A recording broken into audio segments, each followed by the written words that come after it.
Barbara Butcher, welcome to the show. Thank you, Patrick. It's so good to be here. I've been looking forward to this all week. Ever since I read your book, I was like, I have to have this person on my podcast. I don't get emotional. It's like the common, cop trope. It's like I was a sergeant. I was the one who kept everything under control at a scene, blah, blah, blah. And there's very few books or movies or whatever, except maybe Brian's song, that Yeah. really is a gut punch, you're just like, wow. But reading your book, it was very moving. I was speechless, and I'm just like, man, I hope she says yes. So thank you for being here. Oh, thank you. I'm really glad that I made a cop emotional. That's big. So before we get into the nitty gritty of everything, I usually don't give any kind of warnings because I put the explicit tag on my podcast because, we talk about death. We talk about people's heads getting blown off. We talk about people getting shot or macheted or whatever the case may be. And I don't want a soccer mom full of kids in her minivan, listening to this, with them listening to it. But we will be touching on some dark stuff here. So if you feel like maybe this isn't your cup of tea, maybe you shouldn't listen to this particular episode. But I hope you do listen to this. I'm just really looking forward to it. So I first heard you, Barbara, on James Altucher's podcast. And I thought to myself, man, I have to talk to this person. It was such a good interview. And the one thing that jumped out at me was you used the word mope. And I laughed out loud. I was in the grocery store parking lot. I'm getting groceries. I turned my car off and I'm like, I want to keep listening to this because I bought the audiobook. And you used the word mope, and I had an instant flashback of when I was a boss and people are throwing the word mope around. And one time, I was the acting lieutenant and I had some cops in with an arrest. I said, well, what do you got? And he says, felonious mopery, Sarge. And I'm like, oh yeah, absolutely. It's a felony in some places. Yes. So I thought to myself, okay, she's the real deal. She's talking the talk. She, it's like, absolutely. So it's a great word. It's a great it's a good little catch-all phrase, mopery. Well, you're moping around, you're hanging around, you don't look right, but you don't quite look wrong. And it's just, there's all kinds of things. It's a feeling. It's a feeling more than an action. It really is. Oh, but getting back to James's show, he wrote an opinion piece, I think it was in the New York Times, about how New York City is dead. And I was thinking to myself, well, okay, Barbara Butcher is New York. You've got the swag. I think New York when I think Barbara Butcher. What do you think of that piece? Well, everyone's entitled to their opinion, but unless you're in here doing the work, walking the walk and talking the talk, you can't say anything about New York. And if you think it's dying, well, then help revive it. New York is not dying. As a matter of fact, we may even go into a rebirth, a new iteration. There are some who talk about the fact that a lot of our commercial space is empty now. People don't have to go into the office. So What are we going to do with all that office space? Well, some say let's turn it into the entertainment capital of the world. We've already got Broadway. We've already got Madison Square Garden. We got the sports. We got the music. Let's go with it. And that may happen. But whatever happens, I don't leave New York. That's my town.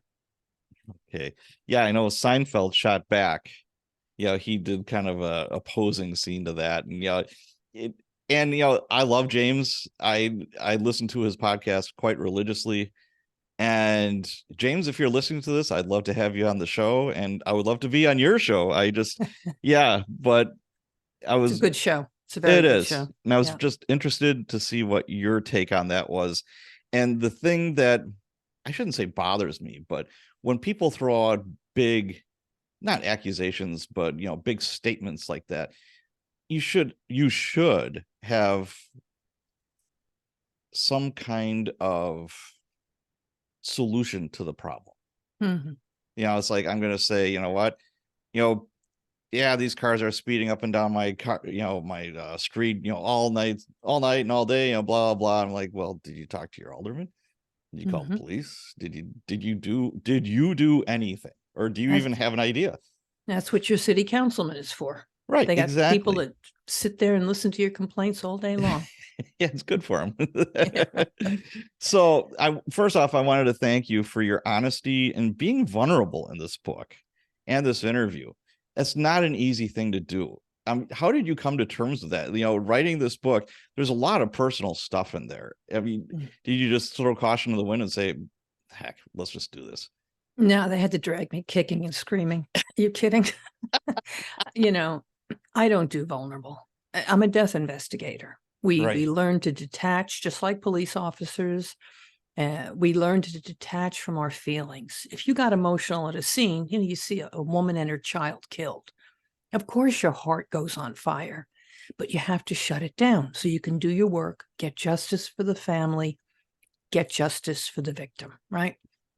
So I am rather detached from my emotions. And at first, when I wrote the book, it was just a collection of my interesting cases, the crazy murders I've worked on, the crazy suicides, accidents, all kinds of interesting cases.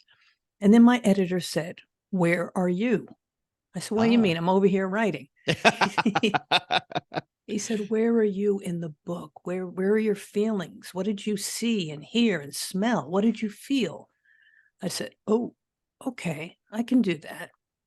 I started doing it, and, I won't lie, I cried a little bit sometimes when I remembered some of these deaths. Oh, yeah. Yeah, with with time and distance, now I can go ahead and feel it. But, it was not easy, and then once I wrote about some of my flaws, my character flaws, which are many, I decided, "What the hell? Let's just go with it." Um, Maybe somebody will pick up something from what I learned. You know, just writing a book and hitting the publish button is making yourself vulnerable. You're opening yourself up to all kinds of trolls, all the naysayers, the people who aren't happy unless they're unhappy and they want to make everybody else unhappy. And it takes a lot of guts for I admire anybody who writes a book and hits that publish button, because there's so many people out there that talk about it. They say like 80% of people in the country have a book in them. They all, oh yeah, I could write a book about this, and they probably do, but Mhm. a very small fraction ever go ahead with it. And I know writers that have full manuscripts, edited, covers, just good to go, polished and ready to rock, and they will not hit that publish button. They're petrified. Scary. It is. Yeah, you're bearing your soul. You're saying, "Here, world, go ahead and judge Yeah, me if you," exactly.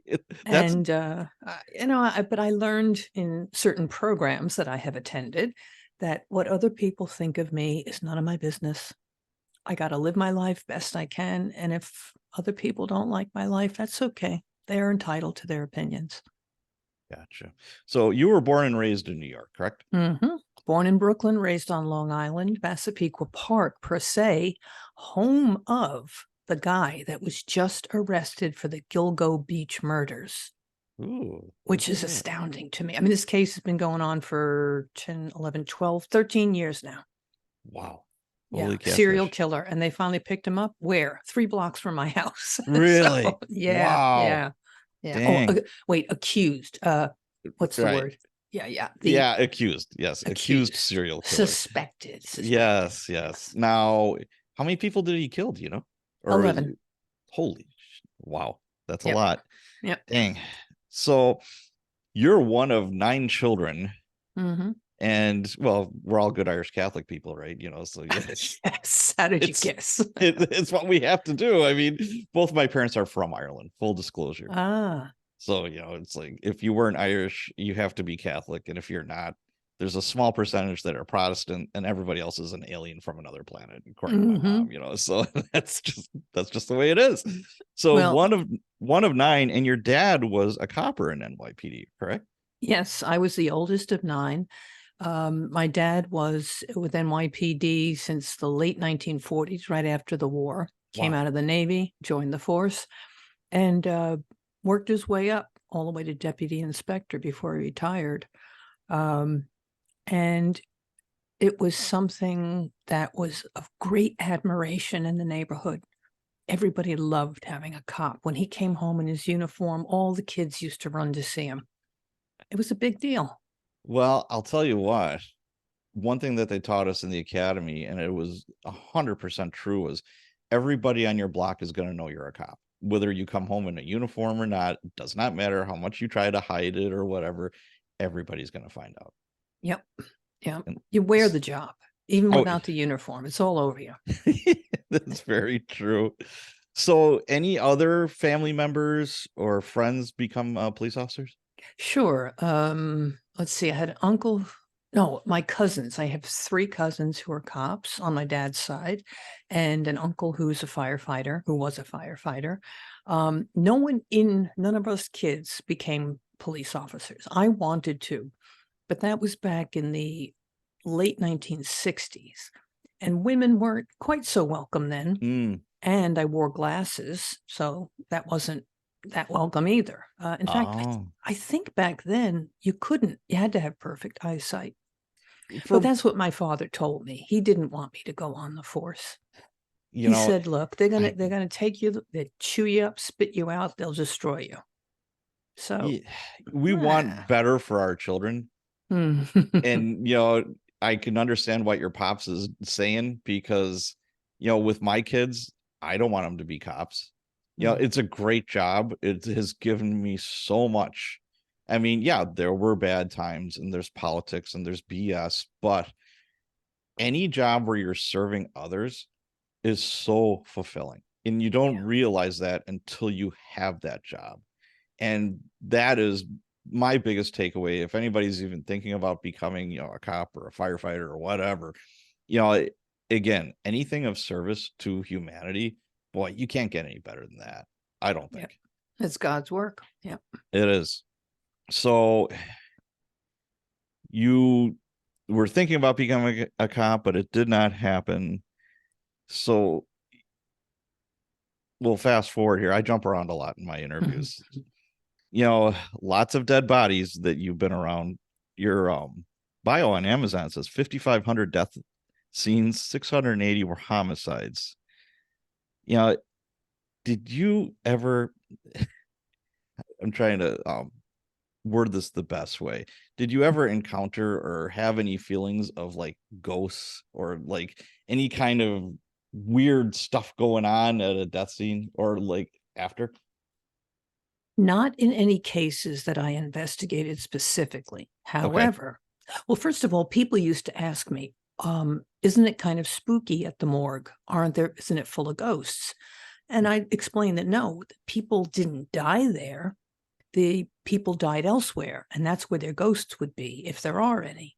When we get them, they've left their souls and their spirits behind. But in my mother's, the home where she grew up out in Greenport, Long Island, her uncle shot himself in the head up on a stair landing many, many years ago, and also shot his wife. Oh boy. Yeah, shot her first. It was a murder-suicide. So on that stair landing, when I was a kid and we'd go there to that house to visit my great-grandmother, there was a cold spot. And running through there, we used to get like that weird feeling in the pit of your stomach. Yeah. And my mother, and I didn't know what it was, but when my mother was a little girl, she'd sleep up there and she'd hear people crying and fighting from a long way away. And finally, she asked my great-grandmother, what is that? What's that noise? And she said, oh, she's Italian. She says, that's the way your uncle, he killed his wife, then he killed himself. Bastard. So I do think that there are some manifestations of energy, call it a ghost, I don't know what. Yeah. But I think there's some kind of energy there. Who knows? It's the only one I've ever seen, though. Okay. Now, reading your book, one of the themes that comes out fairly early is your struggle with alcoholism. Yep. What are some of the biggest myths and misconceptions that you see with people when it comes to alcoholism? Oh, probably the number one is that it's a moral failing. That if you wanted to, you could just stop. that being an alcoholic means you're a bum, you're no good, you're weak. None of those things are true. I'm very strong. I'm not a bum. And it's a chemical thing. It's genetic. Who knows what? But it's a disease. It's an actual disease, addiction. Some scientists think that it's the dopamine receptors in your brain. They don't have sufficient uptake of dopamine and other molecules. Whatever it is, all I know is that if I had one drink, then I had to have 5. If I didn't take a drink, I'm fine. I don't feel any craving. But once you have that one, it starts this little engine of craving, and you've got to have more and more and more. I find the same thing with sugar too, so I have to avoid that. But so whatever it was, alcoholism is a disease. And a person who's getting along pretty well in life, but drinking heavily, is probably not going to quit. Even if their drinking bothers a person or two, like their wife or husband. Yeah.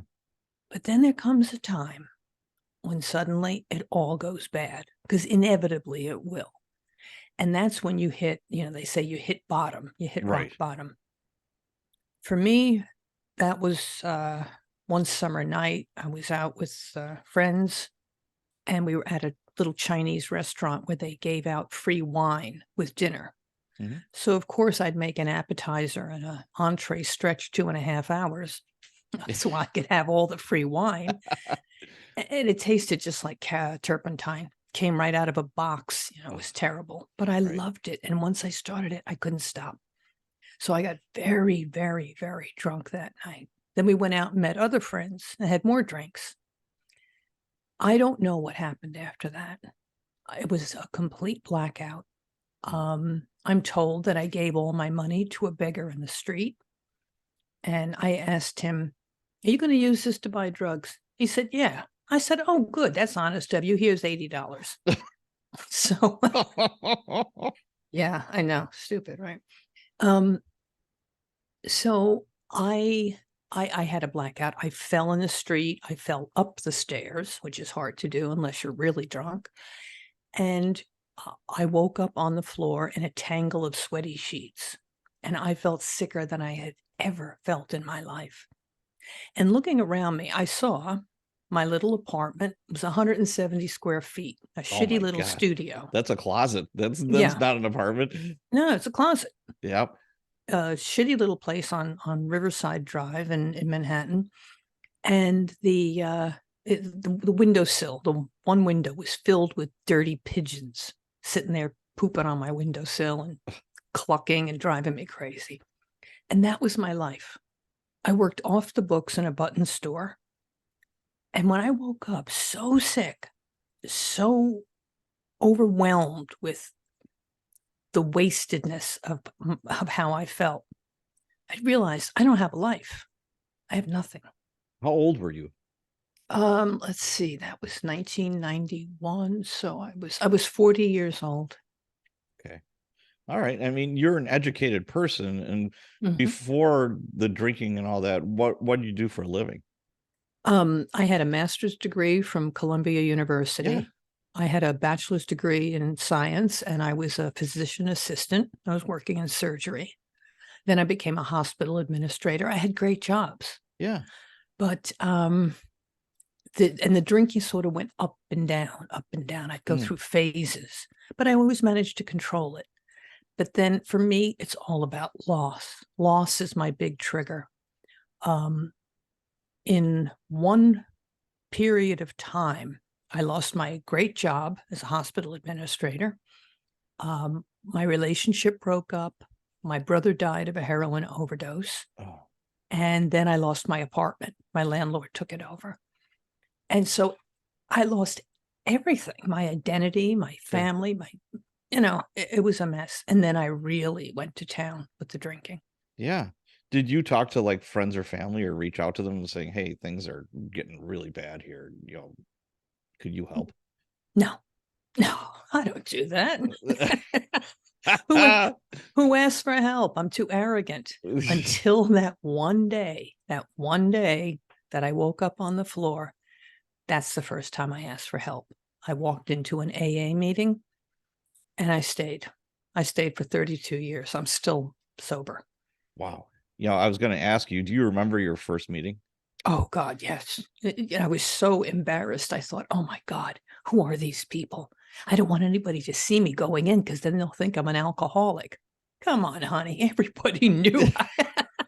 Everybody in this room is an alcoholic. And everyone who knew me knew I was an alcoholic. They just hadn't really discussed it much. But Now, quitting the booze, that is the one drug that when you're going through withdrawals, it could actually kill you. Yeah, I did not know this until I became a cop. And I went to whatever, man down or whatever. And yeah, he's going through DTs. And I'm like, okay, I know what those are. And it's like, yeah, he's an alcoholic and we got to get him to a hospital. He's going to die. The paramedics. And I'm like, you could die from drinking too. I know you can die from drinking too much, but if you're trying to quit, sometimes you could die from trying to quit. Oh, sure. I have seizures and die. Yeah. I was lucky. My drinking was pretty much confined to after 6 o'clock, from 6 to midnight. So I had, periods to wash out the alcohol. Okay. So I didn't have much of a withdrawal. I felt very sick, but I didn't have seizures or anything like that. Is there such thing as a high functioning alcoholic? Oh, sure. I think for a period of time I was high functioning until I wasn't. It's like one day. Oh, sure. There are plenty of people who can control the drinking or put it within certain hours, like I did in the evening, so people weren't going to notice as much. I managed to go to work most every day. Wow. So, do you still crave it? Not at all. Not one little bit. I crave candy. Hershey's chocolate nuggets. Oh yeah. I love dark chocolate. Oh my God. Yeah. This dark chocolate M&Ms. Yeah. Those good stuff. Now, can you just have one drink, like socially, you're at a wedding or whatever? No, it just cannot happen. No, it cannot happen. There's absolutely no point to it, because what would it gain me? Right. As you see in the book, getting sober gained me everything. The whole world opened up for me. And I was incredibly lucky in my career, in my relationships, in everything. But one little drink, so I might relax a tiny bit more. But what am I risking? My whole life. Yeah, you don't. No, I would never do it. No. So I'm a writer, and there's lots of writers listening to this show for research. If you want to go to an AA meeting, how do you do this respectfully as possible? You go to what's called an open meeting.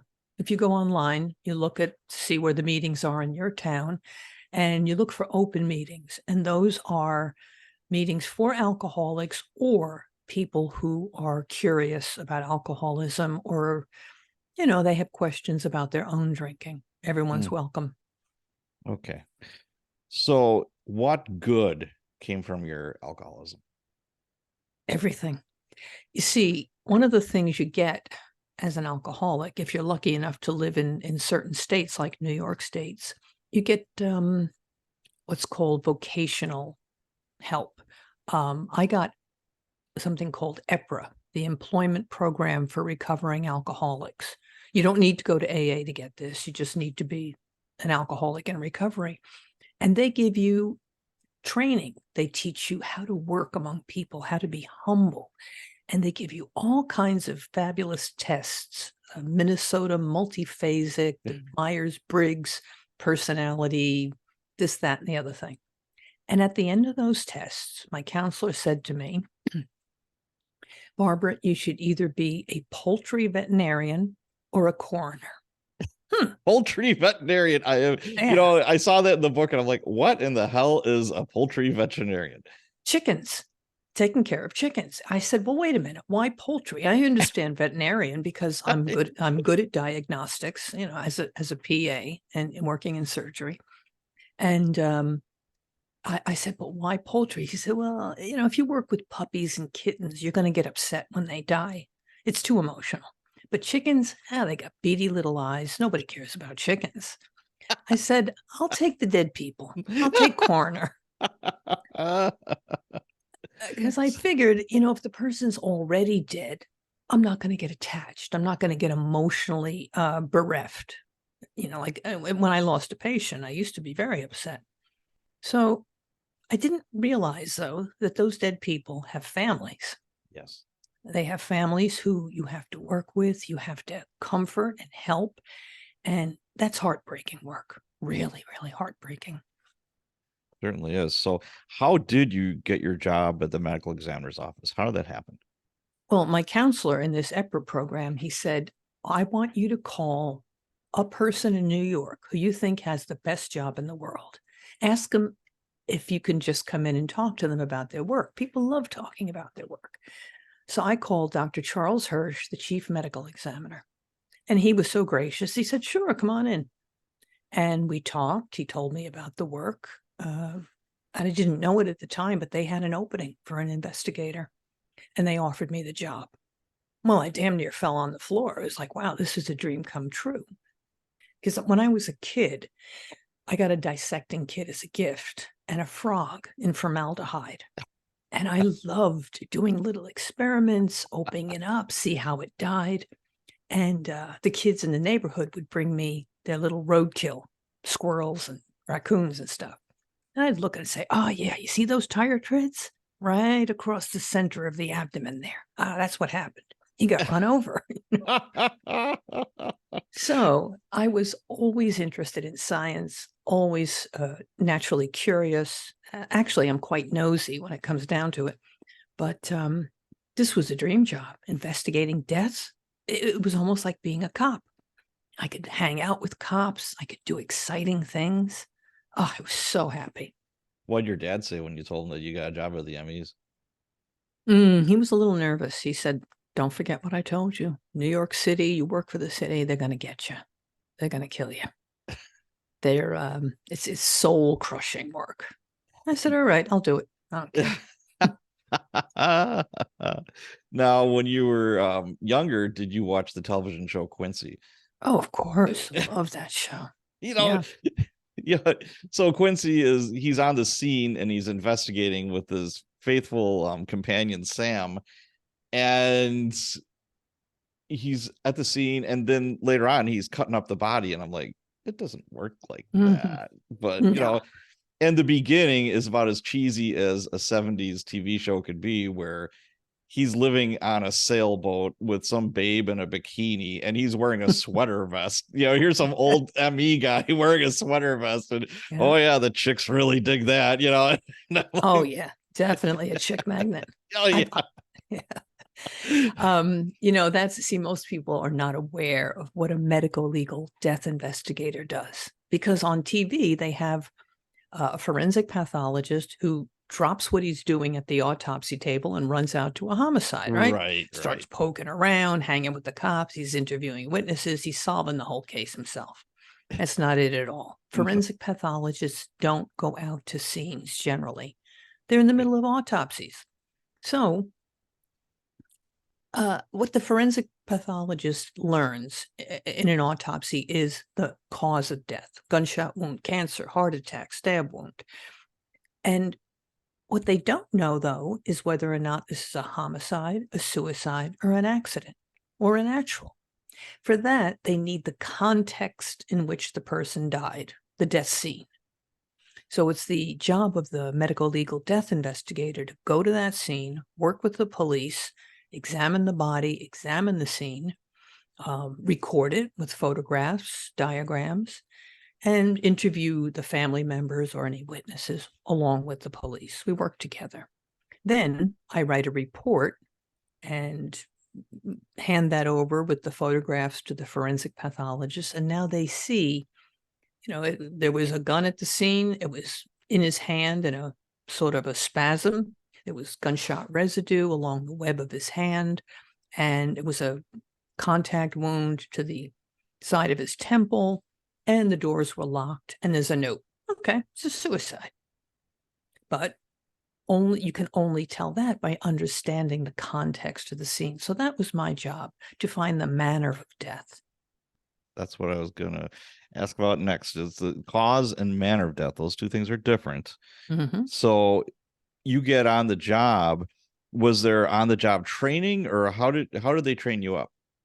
Well, back then, to be a death investigator in New York, you had to be a physician assistant or a physician, so that you had the Oh, medical background. Yeah. okay. Originally, they used just guys, funeral directors, coroners, people without a medical background. But Yeah. Dr. Hirsch changed that. So what they gave me was investigative training. For 3 months, I went on every damn death in New York, and there was a lot back then. Oh We were yeah. having 2,400 homicides a year. 2,400. That's a Now you're lot. lucky if you get 300, everybody starts screaming. Yeah.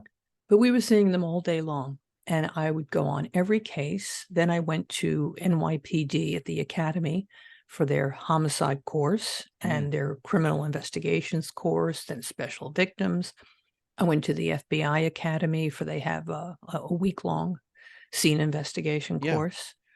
So I got every piece of education I could grab on that. I loved going to those seminars and courses. Do you know if it's still that way with the ME's office in New York? Do you don't have to be a physician or a PA anymore to be a death No, investigator, do you? no, you need to have a master's degree in some branch of forensic science. Okay. You can, they still use PAs, but they're Mhm. hiring people with master's degrees, and then they give them the training for death Interesting. investigation. Now, what year was it that you got on the ME's office? September of 1992. So 92. No, from reading the book, that was a very male-dominated office, correct? Everything was male dominated, not just my office. It was, yeah, I was the second woman hired, the first to last more than 3 months. The woman hired before me, she ran out screaming. I don't know, it was because the guy's giving her a hard time or because of the work, but Maybe a combination, who knows? probably. But in Milwaukee, where I am, when I was brand new, it was the opposite. Almost all the investigators from the ME's office were women. Wow. And I think the reason for that, and I got hired in 95. So I believe the reason was a lot of them, if not all of them, were nurses before. Yeah. And Yeah. that's a very female dominated, back then at least, it was mostly women that were nurses. Yeah. Obviously that's changed through the years, but I think that's why. And I always thought that in the back of my head, and I'm like, how come there's no guys doing this? I don't understand, but okay, well, whatever. I mean, and you had your rock stars, and you had your just turds. Yeah, Who absolutely. should not be doing this job. You're like, wow. But you Yeah. also had some, and it's like, okay, and like, oh, cool, it's Jenny. Yeah. It's like you get to know everybody. Yep. It's a calling, and some people just have a talent for it. Yes. So you're the only woman in the office. How was that? How did they treat you? At first, they give me a little bit of a hard time. They kept showing me photos of like squashed heads and, crazy things, people splattered on the ground from jumping from a building. And I'd say, oh, that's very interesting. I wonder about that wound angle there. What's that for? That's a left-handed guy with a knife. And then they gave up on that. Okay. They kept trying to mansplain to me. Mansplain, I love it. And one of the guys who I call Reuven in the book, we became good friends. But he still would explain everything to me endlessly. And when we finally hired another woman a couple of years later, he said, "Oh, great! Now there's more of them. We're going to have to, act differently." I said, "More of who? Smart people?" He said, "There's more women here. It's going to be different." I said, I shouldn't. I called him a name. I said, "Don't worry about it, you silly CS." And, you know, it was the same thing. I joined the fire department. I was a volunteer firefighter up in Oh, Mountaindale, New York. okay. Again, the first woman on the fire department. And they were like, "Oh, damn it. Now we can't curse or anything." I said, "Come on, don't be a pussy. You can say Yeah. whatever shit you want in front of me." And if the guys don't give you shit, then they don't like you. Yeah, that's true. I mean, that's what I've seen. My first partner on the job was a woman, Mhm. and we were both she had more time on than I did. She had about 5 years on the job. And we were both kind of in similar situations where we both had little kids. We worked midnight to 8, and we just ran on no sleep. Yeah. Kids were number one, and we both had pretty shitty marriages, and just we were two peas in a pod, and we're still besties to this day. Yeah. And just I got a front row seat to what it was like. Because back then your partner was your partner. You rode with them almost every night.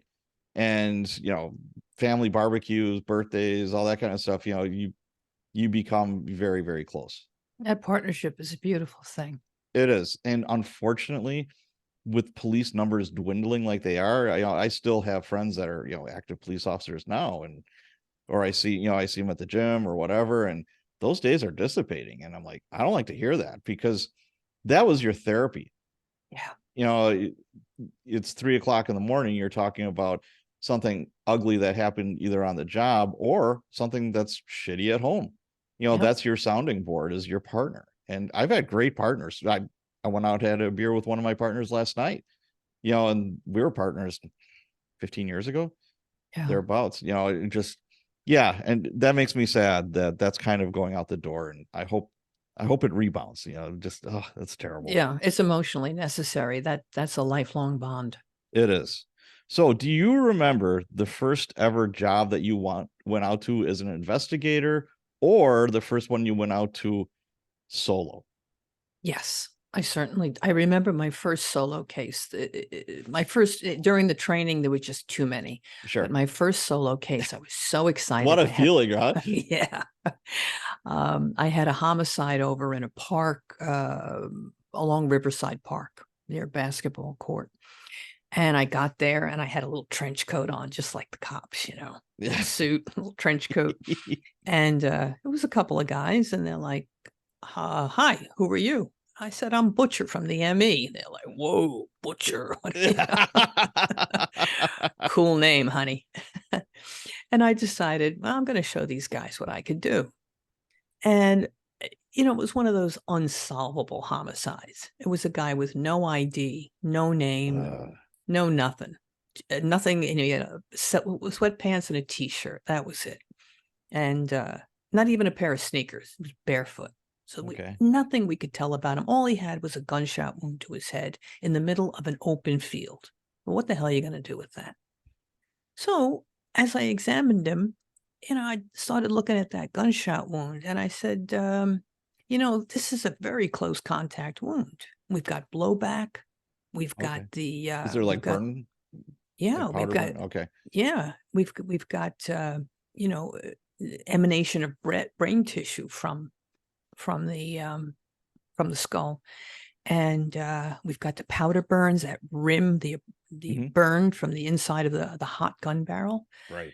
I said, I wonder who could walk up to him like this and just shoot him in the head. Right. Maybe, just maybe, it's a suicide. And someone else walking past him saw the gun and said, "Oh, great, a free gun." Absolutely. And boy, did they love that, because, it's so much easier to clear a suicide. Oh, yeah, it is. than it is a homicide.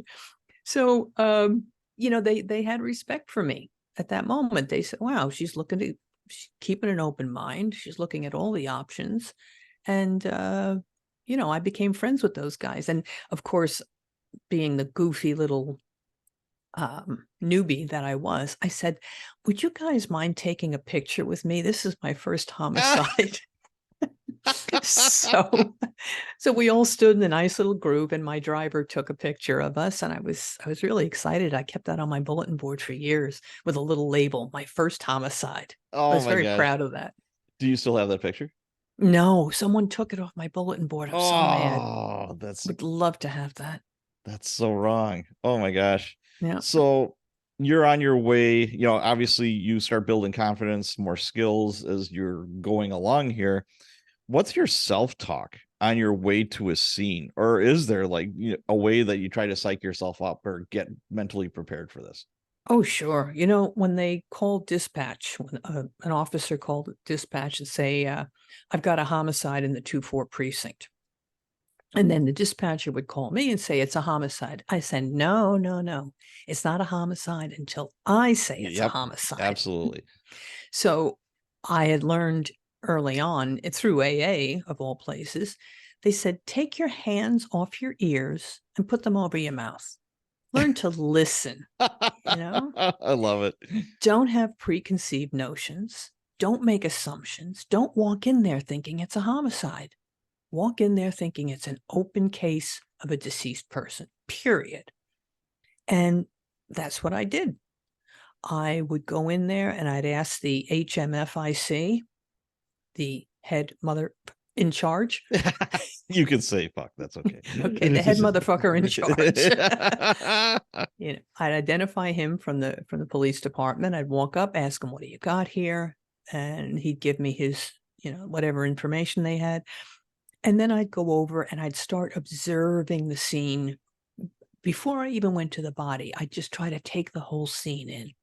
If you go to a place where they've got books all over the walls and tote bags from PBS and a nice little furnished house, that tells you something about a person's life. Maybe go in another apartment and they got little scales with white powder and lots of tattoos and stuff like that. It's another feeling. So I like to get a feeling for the whole scene. Mm. And then, do my photos. And I always waited for crime scene before I started messing with the body. When the crime scene unit got there, then we'd work together, do our photographs of the body. I'd move it around. I'd show them what I thought was interesting or probative evidence. And I really developed a great relationship with the police. I love those guys. Love every one of them. Good people. When I was new, at my first homicide or suicide or whatever, and the ME investigator came, I didn't realize that it was two specific, separate investigations where, I remember Jenny Penn was the first ME that responded to a scene, and she had her bag and she had a digital camera. She starts taking pictures, and I'm like, oh, okay. I said, we have, forensic investigators that have, cameras. She said, no, that's different. I'm like, oh, okay. So she explained it to me. She said, I do my thing, homicide does their thing, and we all work in concert, or at least we should all work in concert, where technically we can't touch that body until you got to that scene. That's right. We can't go digging through pockets. Right. Yeah. The body and the contents, pockets and, moving stuff around. You don't do any of that until the ME gets there. Yeah. The body belongs to the ME and the scene belongs to the police. However, the two are so integral to each other to solving the case that we do have to work together. We have a separate and independent investigation, but it's in collaboration with, no, that's the wrong word, not collaboration. It's in concert. Yeah, in concert. Yeah. Yeah. I got to look at the scene. They have to look at the body. So, but sometimes our opinions are going to differ, and that's okay. Sure. Now, tools of the trade. When you got to a scene and you've got a dead body there, what are some of the things you're going to be doing, like in a particular order? Or it doesn't even have to be in a particular order, but what are you going to be doing physically, and what are you going to do? First, I take pictures of the whole scene, every point of the compass, and then I close in on the body. And once crime scene gets there, I'm going to examine that body. I'm going to look at every aspect of it. I'm going to not remove the clothing, because you can lose valuable evidence that way. Yeah, Particularly, absolutely. entry and exit wounds, you're going to be able to tell by the fibers, and that's a big help, especially when it's a multiple gunshot wound case. Mhm. In fact, Dr. Hirsch used to say, I would rather autopsy 7 people with gunshot wounds than 1 person with 7 gunshot wounds, because it's so hard to track those and see who shot where, or they're different projectiles, different shooters. Anyway, I would zero in on the body and then carefully examine every aspect of it. You can get surprised sometimes. You say, this guy's got a gunshot wound in his head. And then you notice, if you lift up his shirt, that there are maggots in the center of his chest. Now, maggots don't belong in the center of the chest. They go into the openings of the body, the nose, the mouth, the eyes, ears. But if there's an opening in his chest, like a stab wound, that's where the maggots are going to go. So that's happened several times to me. So document the scene, examine the body, then examine the scene. I go look in the medicine cabinets for drugs or medications. Look in the refrigerator. If there are 80 bottles of alcohol and no food, then something's up. Yeah, those are clues. Yes. Yeah, clues. Yes. Yeah. And then I would, work with the police and say, look, here's what I'm thinking. I'm thinking that this is a self-inflicted gunshot wound. And even though the gun is about 4 feet away from the body, I think that's a result of a cadaveric spasm or throwing the gun to the side. But I should put a little disclaimer in there. When I walked into any scene, the first thing I would ask is, what has changed since you got here? Oh, okay. Did anybody open windows? Did anybody move the gun? Did they roll the body around? Tell me now. Right. Because plenty of times things happen. People pick up a gun and they say, oh, I wanted to make it safe. Don't worry about it. I'll worry about my safety. Don't move the gun. Yeah, the gun isn't going to jump up and start shooting everybody in the room. That's right. It's a natural reaction, and it's a rookie mistake. Yeah, as a boss on like a bunch of homicides or suicide or whatever, it's like, where's the gun? Oh, it's in my squad sergeant. I'm like, what in the fuck are you doing? Why did you do that? It's like, well, I had to make it safe. And I'm like, there's 100 cops on this scene. I can't think of a safer place in the city right now, and it just doesn't jump up and start shooting. Don't do that anymore. That's a no-no. Yeah. So one of the most important things I did during my examination of the body was establish time of death. We're going to talk about that. Excellent. All right. Go ahead.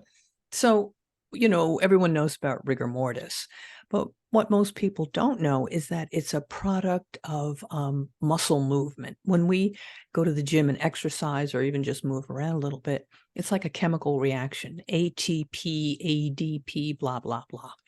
And that produces waste products that are in the muscle and cause them to stiffen.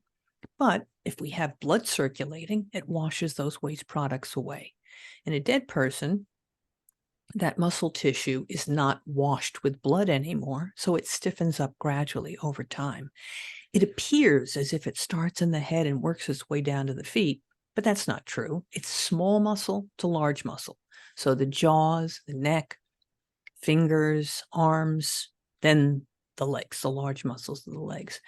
And then they come out of rigor mortis in a certain period of time. So call it, 12 hours, 14 hours to get into full rigor and stiffen up completely. And then they stay in rigor for a while, another 12 hours, and then they start to come out from, again, small muscles to large. So you use that to figure out how long they've been dead. But you also combine that with livor mortis, the settling of blood. If you're laying on your back, the blood settles there, and eventually it'll stick there as the little capillaries burst open. You can also use that to tell if a body's been moved, because the blood will shift. Right. And finally, and most controversially, is the body temperature. It's a very good measure of time of death because we lose 1.5 degrees every hour of body temperature in a average room, 70, 72 degrees. So how do we get that? rectal thermometer. Yep, I remember the first time seeing that. I'm like, what in the hell is she doing with that? I'll never forget this cop. I flipped a guy over, I yanked his pants down, and I pulled out a condom, and the cop said, "What the hell are you doing?" Yeah. I said, "Why? Do you want to go first?" What I was doing was taking a rectal temperature, but I covered my thermometer with a condom to help keep it clean. Oh, And, it's a shocking thing to see, I think, for a young cop. yes, that is very shocking. But what shocked me more at a death scene was the investigator grabbing a syringe and taking the fluid out of the eyeball. Mm-hmm.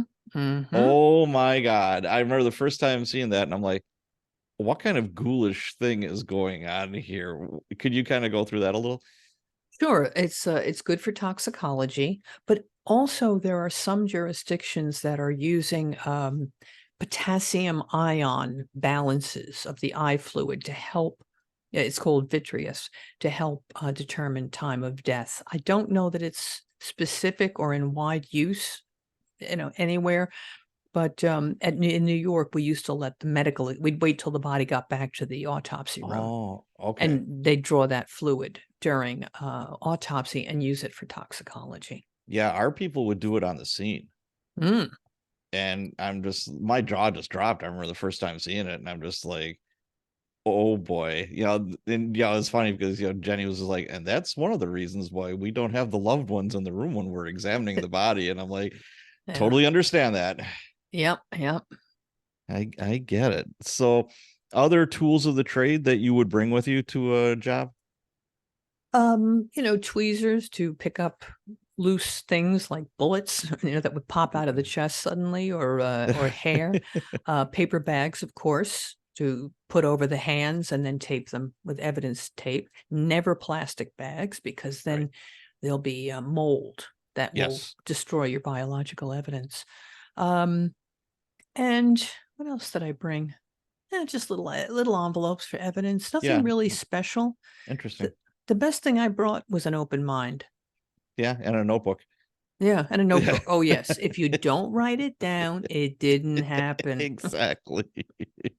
So yeah, it's funny, like circling back to the time of death, TV and movies, the investigator gets there, and within like 15 seconds, well, it happened at 12:01 a.m., blah, blah, blah. And I'm like, even with all of our science, I don't think you could get a ballpark, but you can't get like a specific time. Yeah, no more than a 2-3 hour range. But I'll tell you, I went into one case one time. It was an elderly man. The whole family was there. They were all crying. He was very beloved.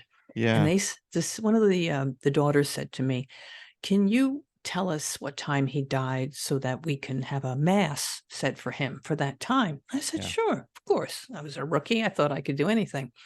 And I went in there and I did all my little scientific calculations. And I came out and I said, "He died at 11 p.m. And she screamed, "No, we spoke to him at midnight." And I was like, yes. Oh, wait a minute. I made a calculation error here. No, 12:15. Yes, 12:15. Yeah. That's but I forgot the most important question of all in time of death. When was he last seen or spoken to alive?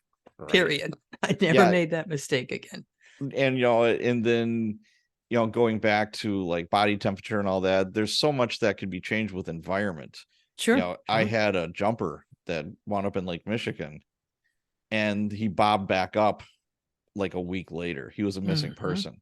Yep. And he still had rigor mortis, and the medical examiner investigator is there, and I said, "How can you still be stiff? I know that like after a certain amount of time they relax." She says, "You know how cold Lake Michigan is?" Yeah. And I'm like, "Oh, okay, gotcha." Yeah. That does make sense. Yeah, even a police officer opening a window to get some air.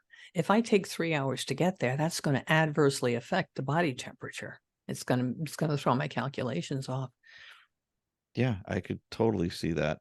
Now, what advice would you give to someone preparing to be a death investigator? That's what they want to do. That's their jam. What would you say to Mm. them to kind of prep themselves for it? Well, of course, find out where you want to work, first of all, and ask them what are their requirements for the job before you run out and decide to study DNA science.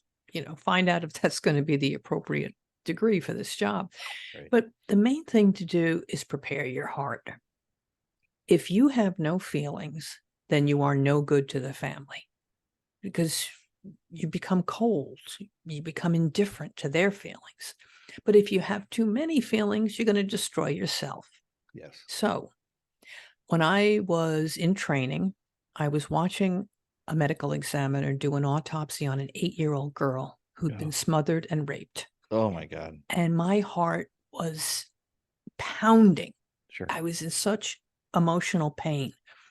And I said to the ME, how can you do this every day and then go home and have a life? How do you forget? She said, Barbara, when you leave this place, surround yourself with things of beauty, art and dance and music and food and love. Enjoy every aspect of life. Do something creative, something wonderful, and do it every day. And she was so right, but I forgot that lesson. Mm. And, midway in my career, I was starting to become a cold, shut down person. I couldn't keep a relationship. I couldn't find joy in life. It was just too much. I was overwhelmed by the amount of evil I was seeing. And I mean real evil, That's children. that's easy. That can happen very easily. Oh, yeah. Yeah, Yeah. that can happen very easily. And again, one of the best death investigators that I worked with, her name was Jenny Penfield. Mhm. We called her Jenny Penn. And what I liked about her is she was very thorough in her job, but she was so good with the families. Just she was, she had a great gallows humor. I mean, she would just have me just cracking up, but she knew when to turn it off and go to the family. And we had a death investigator. I was at a fatal motorcycle accident where this guy has been drinking all day. He started drinking like at 9 in the morning, 3 in the afternoon. He thought it was a good idea to hop on his friend's Harley. He was in his 60s. He hasn't ridden a motorcycle for like 40 years. He didn't know what he's doing. And he hits a stop sign. I'll never forget it. And part of his face was like ripped off. Mm-hmm. And the family somehow found out that what happened. Obviously it's a crime scene. We have everything cordoned off, and we have our CSI person take a picture of him with her digital camera, and she's doing the on scene, the identification. Mm-hmm. The ME investigator's like, okay, this is a pretty good picture. It's not too horrific. The angle's good. And she walks over to the family with the photographer person and myself, and she shows them the cameras. Is this your husband? Wow. She didn't like introduce herself. She didn't warm it up a little. I mean, it was as Wow. cold as ice. Wow. And of course, the family went bananas. Mm-hmm. They knew it was him, Yeah. but we Yeah. and I'm thinking to myself, bitch, I could have done that. It's like it's like holy shit. It's like you're horrible. Like geez, Louise, you suck. Yeah. But I could see where, that can happen. And Sure. You get cold, you lose your feeling, and it's an yeah, awful thing. it So if you're is. going to go into this business, be prepared to detach from your emotions and then reattach later. And it's not easy, not by any means. Well, you have to make a concerted effort. Yeah. You got to work It, at it. it doesn't just happen. Like everything good in life, you have to work at it. So Mhm. work at that too. Testifying court. Did you do a whole lot of that? I loved it. Oh, I love testifying in court. My first, I talk in the book about the first time I went in there, and I wasn't really, I was prepared. I knew my stuff, but I wasn't psychologically prepared to have a defense attorney say to me, Miss Butcher, you're not even a doctor, are you? And I was like, well, no, I'm not a doctor, but, Yeah, I was defensive. I was angry. And, he did that on purpose. Makes sure. me sound less authoritative, less sure of myself. Absolutely. And I went back to my boss, and he told me how to do it the right way. He said, Barbara, it's okay. You made the same mistake so many people do. You got angry. You're a human being. It's okay. But here's how you do it the next time. And that is, when you listen to the question, whether it's from the prosecutor or the defense attorney, listen, pause for a couple of seconds, then turn to the jury and tell them your answer. They are the triers of fact. They're the ones that are making the decision. You're talking to them. And if it's something that's complex, go ahead and teach them. And I did that, and it was, oh my God, it was like a performance. I loved every second of it. I was doing the case of a serial killer, and named Aaron Key. Used to kill little girls, adolescent girls, after raping them. And the same defense attorney who had, on my first case, given me a hard time, I saw he was there. He was on the team. I was like, oh shit, this guy's going to slaughter me. But he said to me, now, Miss Butcher, in your report here of this burned body, you say that you smelled an accelerant. What are you, an expert on smells? And I said, no, but I pump my own gas. And the jury laughed. Okay. And then he said, well, this silhouette you're talking about on the wall, this soot with a like a ghostly silhouette, couldn't that be from the firefighters when they tried to put the body out? Couldn't the water have washed the soot away? And I turned to the jury and said, well, if you've ever tried to clean a wood-burning stove or an oven, you know that water does not clean away soot. Yep. And they're all nodding their heads like, that's right, that's right. And the defense attorney was getting more and more pissed off. But I had the jury listening to me.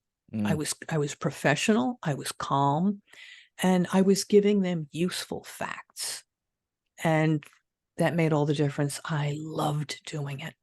The best, I've testified a bunch, and the best defense attorneys and the best prosecutors I've ever, been grilled by, or, whatever you want to call it, are the ones that are like Columbo. Not the ones who are yelling and waving their arms and being stupid, because people see through that, I believe. Oh, yeah. Yeah. But the ones that are just, they're so intellectual, they're so smart, and they're like, isn't it true, officer? Whatever the case is, like, all right, it's like, yep, you're pretty good, and more than one time I thought to myself, it's like, okay, Mr. Defense Attorney, if I get into a pinch, I want you representing me. Yeah. I've seen some good ones. I like the ones that you think they're finished with the question, and then they pull a Columbo, they turn back and go, oh, just one more thing. You said. Yep. Or they're going through your report. Yeah, I mean, I remember I had a homicide I caught like at 7:00 in the morning. I didn't go home I didn't go home at all, because I had to start work at midnight again. So I worked till about 10:30, 11 o'clock, caught a nap in the locker room for half an hour, went back upstairs to do it all over again. And I'm writing reports, and this is back when we hand wrote reports with carbon paper. Yeah. And Mr. Sleepy Eyes, or I was beat, and I'm writing this report, and I misspelt woman. I was dispatched to a woman screaming in the alley. So he's grilling me for over an hour, and then finally he's like, Officer O'Donnell, you said there was a woman screaming in the alley. That's what I was dispatched to. Yeah. How many women were in there? And I'm like, one.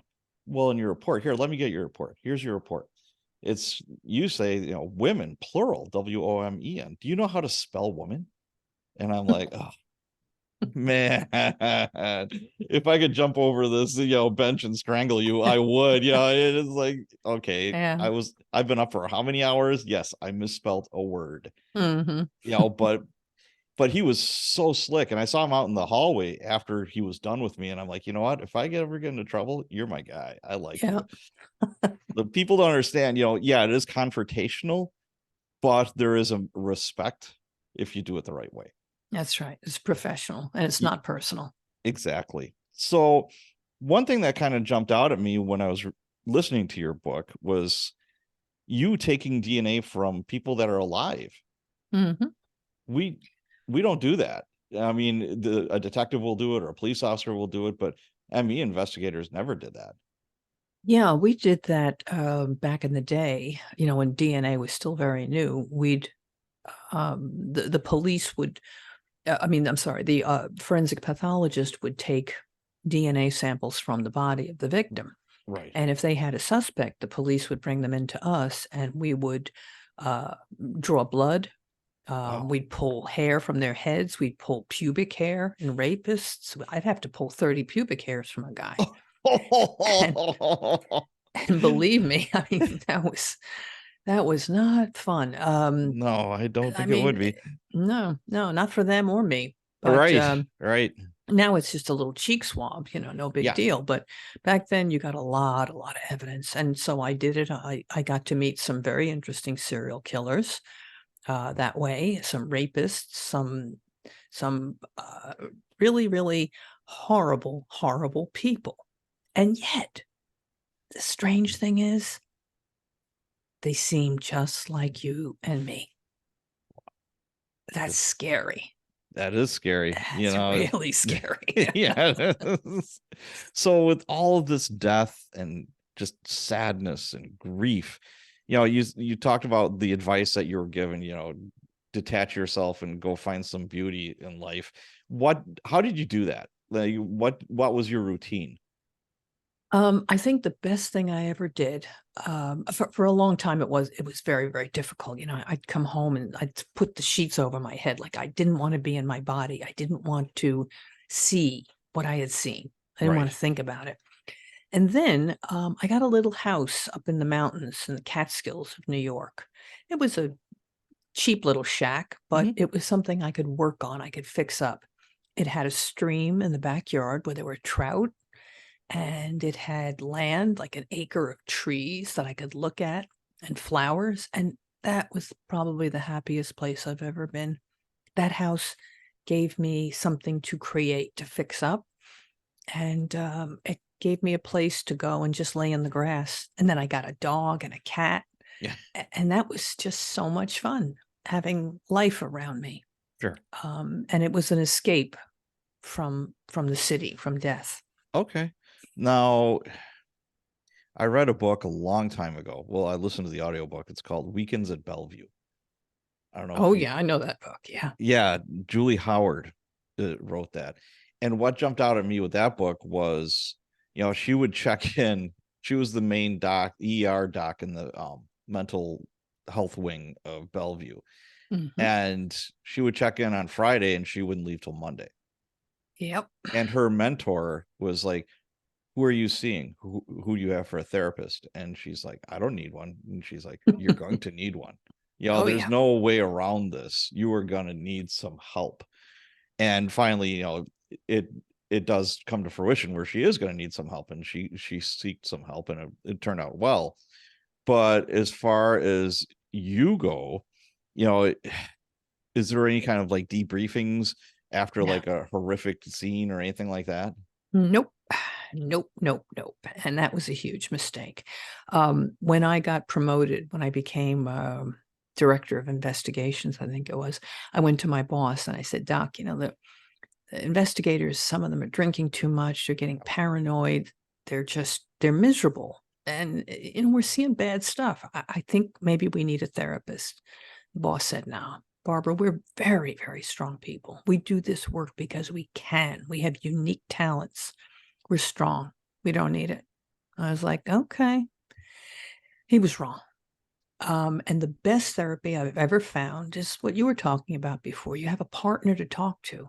So my recommendation to any investigators out there, death investigators, is once a week, go out with your buddies and have a drink or coffee and just talk. It Right. doesn't have to be formal. You don't need a therapist. You just have to, hey, what did you see this week? What was the biggest bitch of all? What was the most horrible thing? Or when you come back from a case, to be able to say to your buddies, holy shit, I just saw a dead kid, a Yeah. rollover case, and I'm sick from it. But we didn't do that. We were so tough, so strong. We just made jokes, bad Well, jokes. and that is one way of coping. That is for sure. Sure. Sure. So, I think times have changed. I Yeah. don't know if you said that you went to your boss. I mean, hopefully it has changed.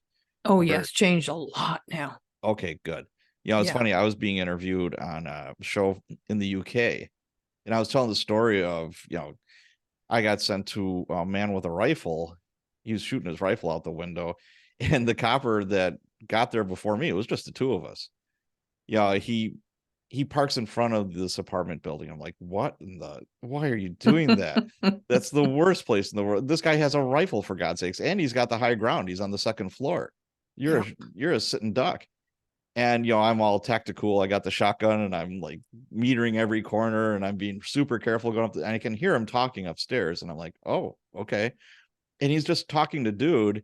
And I've got the shotgun. I peek around the corner. Here's a guy laying in bed, sweating profusely, just wearing his boxer shorts with a rifle to his 9-year-old son's head.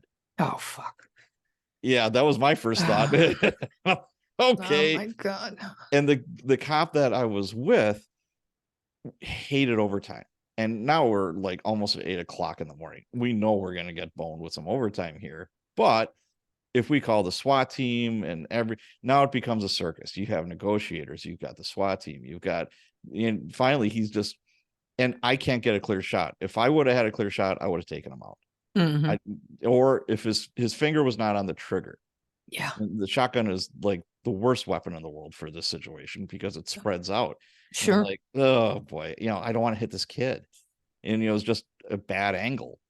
And I'm like, well, if his finger goes on the trigger, maybe I'll just put the shotgun down. We didn't have slings, which is what you don't want to do. And I'm just And finally the copper just looks at us and says, hey dude, he says, enough of this fucking around. The entire department is on its way. You hear those fucking sirens? And he says, we're going to be here all goddamn day. And he says, it's going to be the same result. Be a man, step up, let go of the fucking rifle, and let's go to jail. And he just looks at him and says, all right. Wow. Put the rifle down, boom. And it's like, and I tell this story to this copper who has this podcast in the UK. And he says, well, what was the debrief like? And I'm like, my debrief was writing a bunch of reports and going home and trying to sleep. Yeah, no debrief. No, never. Well, nowadays at the ME's office, they even have therapy dogs. Oh, that's awesome. Yeah, bring a dog in when people, and it helps people, calm down. Wow, that's a great. Well, I'm a huge dog guy, so I mean, the power of a canine is pretty amazing. There is no doubt about it. Yeah, no doubt about it. So, how did this job change you? For some, all you see is this horrible, terrible stuff. Did you become more hyper vigilant? Like, holy shit, crime is completely out of control in this city. Did you get a gun, some pepper spray, a machete? I mean, what'd you do? Yes, I'm extraordinarily hyper vigilant. PTSD up the wazoo. Right. And I think most of it came not just from 10, 11 years of doing deaths, but then after that 9/11 happened. Oh God. Yeah. And 9/11, the attack on the World Trade Center, thousands, 20-something thousand body parts picking them up. My Lord. I mean, that damn near destroyed me. And after that, everything I see is an accident waiting to happen. I worry all day long about my grandchildren, my children. I worry about everything. I'm still in therapy.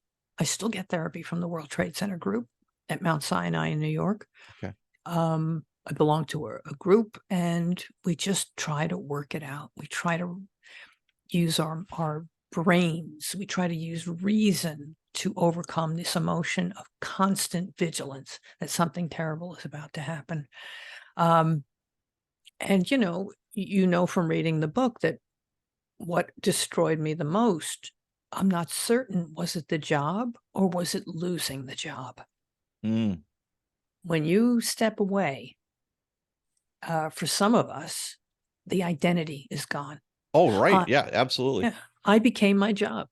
Yes. If you said to me, oh, hi, tell me about yourself, I'd say, oh, I'm the chief of staff at the New York City Medical Examiner's Office, where I am responsible for blah, blah, blah. And I have been a death investigator for 20-something years. And without that, who the hell am I? nobody. I felt like nobody. I had risen up to become chief of staff. I was director of forensics, this, that, and the other thing. And when the new mayor came in, Bill de Blasio, was 6'5", pile of nothing. Oops, excuse me, sorry. And politics rears its ugly head. Yes. You know, they're allowed to replace all the top people at the agencies, commissioners and stuff. And so I had to go. And it killed me. I mean, 23 years of experience, 23 years of working mass fatalities, plane crashes. I worked the tsunami in Thailand, God. that one that killed 250,000 people. Lord. You know, I worked at the London underground bombing, all these Yeah. things. I had experience that, as far as I was concerned, the world needed me desperately, but the politicians didn't. So out I go. And then I crashed, and I crashed really, really hard. It was a depression like nothing I've ever felt before. I was nobody. I lost weight. My hair was falling out. I was so sick. Oh, But here I am today. yes. I have written a book. I have created something out of all this mess. I have love in my life. I have friends. I have everything. It was the best damn career in the world. And the fact that it destroyed me, well, guess what? It only made me stronger because I came through it with the help of a lot of great doctors and a lot of medication, but Sure. I came through. What do And you miss the most about the job? the people. Okay. Oh God, I love going out to a scene and seeing the cops. Hey, Barbara, how you doing? Hey, Dr. Butcher's here. You know? Yeah. I miss those people. And I miss the excitement of seeing things that the rest of the world does not see. Right. You have a front row seat to just the Yeah. craziest stuff ever. In the world. Yeah. The way Yeah. people, it's not just how they die, it's how they live. People live in caves underneath New York City. They live Wow. in teepees in a Central Park.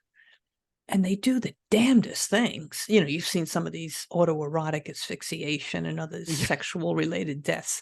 Yeah. I mean, there is no limit to the human experience. Yeah. And we got a front row seat to all of it. I was relevant to the world as far as I was concerned. I was doing something important. I was helping families. Now, after the job, I felt like no one until I took that advice from that forensic pathologist, Dr. Jackie Lee, so long before, to surround myself with things of beauty and love and to create something. So writing the book was like a catharsis for me. Sure.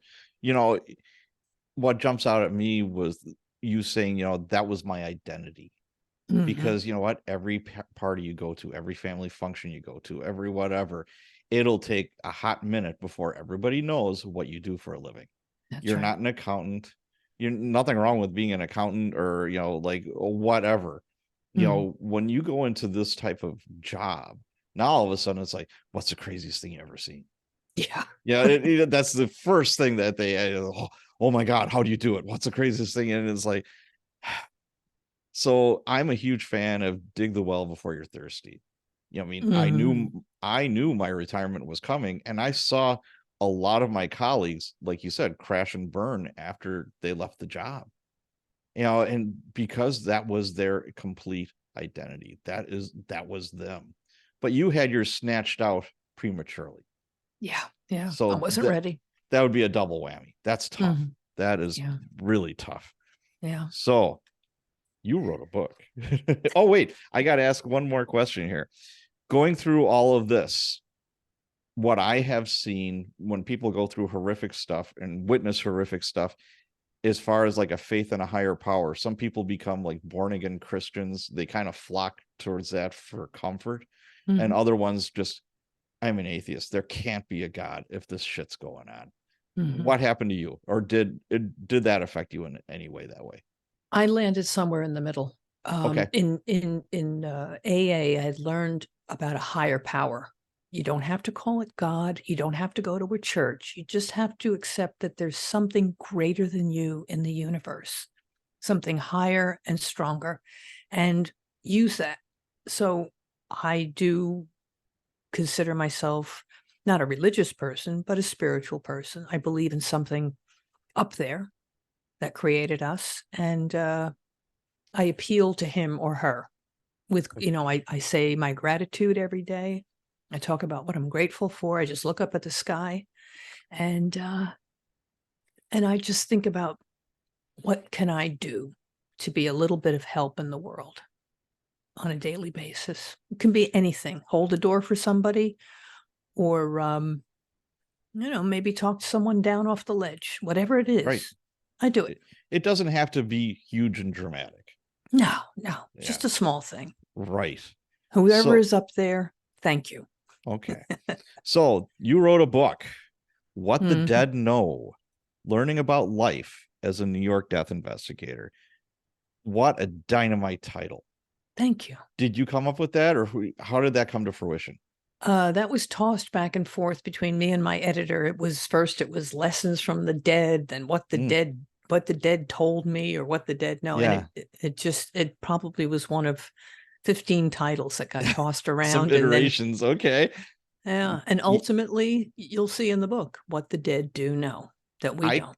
I cannot promote this enough. We were talking before I hit the record button, and I like to think I'm a pretty stoic, like non-emotional person in certain cases. And a book or a show, except for Brian's song, it isn't too big of a gut punch for me. But I listened to this book. I got the audio version, and I was moved. And that doesn't happen very often. So kudos to you. It was fantastic. Thank you. And and you narrated this. And I don't think anybody else could have done it the justice that you did it. Was that from your editor or your publicist saying, hey, you should really edit this? Or was it your idea? Or how did that happen? When they first asked me if I wanted to do it, the money is so little. It's a tiny little bit of money. And I Right. just said, well, wow, I got to spend a whole week sitting in one spot talking. But then another author friend, Kate White, she writes mysteries. She said, Barbara, no one else should speak your words. These are your words. I really think you better do it. So I did it. And, the money is not that important, but what's more important is that it's my story and I got to tell it. Well, I tell you what, the book is doing really well. I looked at the ranking on Amazon, and it's like 10,000 something in the entire Amazon store. Now you have to put that into context. I think there's like 4 or 5 million books in the store. So kudos to you. That's fantastic. Thank you. Why did you write it? Why do this? COVID. Okay. My consulting business was dying, and I was sitting there and I thought, you know what? I could die in this damned epidemic. And if I do, all the stories I've been carrying around for years, they'll never get told. And I would like to tell about these people, the victims. I would tell about their lives. I'd like to tell about what happened. So I thought, if I'm ever going to do it, it's right now. So I took 2 years and I did it. Wow. Okay. Now, how did you get the book deal? How did that come to fruition? An author friend, sometimes I help writers. They call on me and say, I wanted to make the death look like a suicide, but it's really a homicide. What should I do about the gunshot wound? And I'll give them a couple of hints, Yeah. And so one of the authors that I've helped is Kate White. She said, I know a good agent. I'll if you want, I'll send your chapters over there. And the agent loved them. So then I got an agent. The agent sold the book, and there you have it. Wow. It's funny because you hear all these stories about, oh man, I pitched this book to, 200 agents, and, oh my God, I got a zillion rejection letters, but that didn't happen to you. Nope. No, I got real lucky. I got Good for you. 3 publishers wanted it, and they did a little bit of a bidding war there. So I was very excited about that. Yeah. How about film rights? The TV option was sold to a major studio, and it's what they call in turnaround right now. But of course, the writer's strike and the now the actor's strike the SAG, has put everything to a screeching halt. But Oh, yeah. yes, there will be a TV show. As God is So my witness. do you have a certain actress in mind to be playing you? Well, you know, Edie Falco would be Oh, perfect. okay. Except now she's too old because they'd have to play me at like, late 30s. Ah, I'm 40 years old. yeah. Yeah, it has to be a much younger person than me. So, but the Edie Falco type, that kind of warm but tough, humorous, edgy, Yeah, anxious. she could pull that off. That's for Oh sure. yeah, Yeah. definitely. Yeah. So I don't know. I'll have to see what's new among the young actors these days. Now, you write with great attention to detail. That really like stuck to me. You paint the picture to your audience. Was that purposeful? Yeah. I got a writing coach. And I said, give me some lessons in writing here. She said, "No, you're a good writer." She said, "But I really feel like I would like to be there in the scene with you. So if you could give us the details, that would help us go into the scene." So, I started thinking about the smell of decomp. Hmm. Like, there's nothing to describe that, right? Ugh. So I thought about it a lot. I said, it smells like a strawberry milkshake made with garlic. It's sweet and it's bitter and it's disgusting, but that's it. So then I did that throughout the book. I tried to take the reader into those places with me so they could see and smell and hear what I did. And It's amazing, with the decomp, that's decomposition. That smell you'll never, ever, ever, ever forget. no, And when the call would come over the radio, it'd be like squad 6, you got a DOE at, whatever address. I would start smelling it oh just yeah, from the call. All of a sudden my nose would just be filled with this. And I'm like, oh, here we go. nothing worse, nothing No, worse. that is so nasty.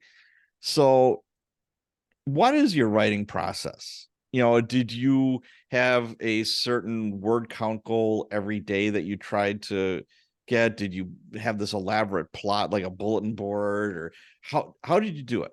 Nope, I wrote it by the seat of my pants. I wrote it as it occurred to me, and Okay. then so I'd have scenes, I'd have stories, and then I would knit it together later. Mm, So a lot of it I threw out. A lot of stories that just didn't hang together. Um, I could probably have made the book another 100 pages with all the cases I've seen, but sure. I wanted to keep it tight and I wanted the reader to see the narrative arc, like what happened through the book, what happened to me, what happened to my life while seeing all these things. Right. And that's what I did in the end, was just pull all the stories together in a timeline and then I started to recognize, oh yeah, this is where I started to be irritable all the time. This Mm, is where I started chewing candy all day long until my stomach was I was nauseous. okay. And then I start to see, oh, this is what happened after World Trade Center, how I felt. So that's where I pulled it all together in one narration. Gotcha. Why do you think this book is so popular? It is selling very, very well. Ah, thank you. Why do you think it is so popular? I think people who like true crime will enjoy it because they they love trying to solve the cases, and now they see what it's like to be in there and what we look for. There's something to be learned from this book if you enjoy true crime. Right. But the other reason I think is because people see, I mean, there's hope. They see how your life can fall apart, but then how it can all be pulled back together. And the thing in the book that I call God shots, how something terrible happens to you, but then out of that comes something good, like that booby trap suicide. I had my hand in a cast and it prevented me from cutting into a wire that I didn't know was live. You'll see in the book, it's chapter Right. 1, but this weird things happened. Oh, look, being an alcoholic, that's terrible, but it got me this incredible career.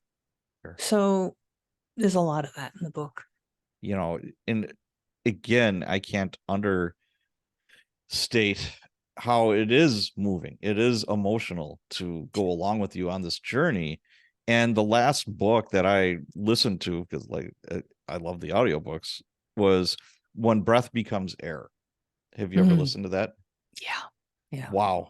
I was floored. It's a buddy of mine is like, man, this book is incredible. And I'm like, yeah, okay, whatever. Yeah, I'll give it a listen. I'm just like, holy shit. Yeah, you're right. It sure is. I mean, wow. So yeah, so kudos to you. Thank you. So Thank you. in the big scheme of things, what do you think happens to us when we die? With all of your knowledge and experience, what do you think happens? Well, my boss used to say that the body is just a rental car that we drive around in until we I die. love it. I love it. Then it just gets turned back. Some of them are shiny and new when they crash prematurely, and others are worn out and rusty and fall into hell. And I go with that. I like that. But I think that what we call a soul is a piece of energy from somewhere in the universe, wherever the source of all energy is. And so when we're born, that energy comes into us. And when we die, it goes back to whatever universal source it came from. I kind of like that. It explains a lot of things to me, and it gives me comfort. My mom just died last week. Oh, I'm and sorry. I miss her. Thank you. Yeah. I miss her. And I think, well, you know what? Maybe I'll see her again. Yeah. I mean, who knows? Who knows? Yeah. And anybody that is 100% sure of whatever, I think they're full of shit because Yeah, nobody how, we know. how can you know? It's like, no. Only sorry. the dead know. That's what they know what's going on out there. We don't. Exactly. Exactly. Yeah. So I'm going to finish this conversation with a question that I stole from Tim Ferriss. I'm a big Tim Ferriss fan, his podcast, the billboard question. If you had a billboard that millions could see, what would you put on it? What message or quote or just thought do you want spread out into the universe? I would say, you don't have that much time. Be kind. Love it. Tell you what, I think that is where we're going to finish this. People looking for you in your book, where do they go? The What the Dead Know, Learning About Life is a New York City Death Investigator by Barbara Butcher. At your local bookstores, on Amazon, Barnes & Noble, all online, any place you can. Okay, and you have a website too. Yes, barbarabutcherauthor.com. Okay, very good. Well, I can't thank you enough, Barbara. This has been fantastic. Thank you, Patrick. It's been great to meet you. And to the listeners out there, stay safe.